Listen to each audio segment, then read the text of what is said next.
Okay, this is a good question. I get this question a lot. And I think the first reason is because we never thought he would stay there. And I know that's like, now that it's 22 years later, almost 23 years, it's hard to understand, but like when you're in the situation, when he was arrested, our son was a year old. My mom was here and my like other family and stuff was here, and that was my support system. So I really don't want to leave my support system. And also we knew we wanted to be here. Like we were going to come, he was going to come back home.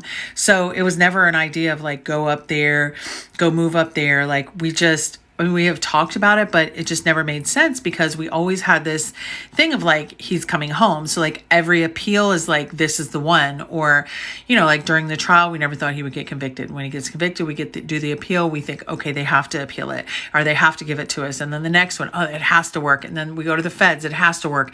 And it's like, we still, during all that time, we really didn't have the money that we needed to create and be able to get the things that we needed. On top of that, I wasn't able to get from the city the things I was requesting because they were giving me all sorts of BS.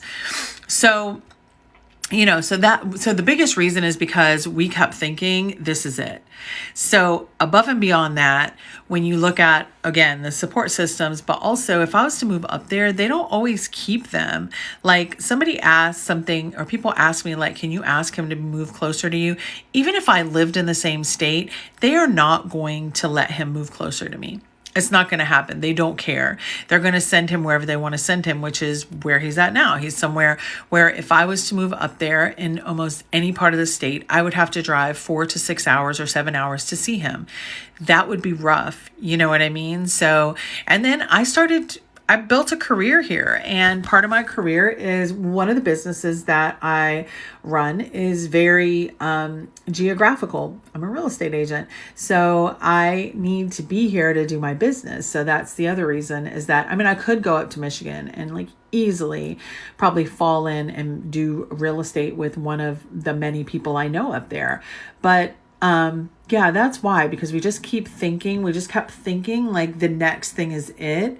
And so it was always just preparing for that, preparing our house. Like, I bought a house and, we bought a house actually.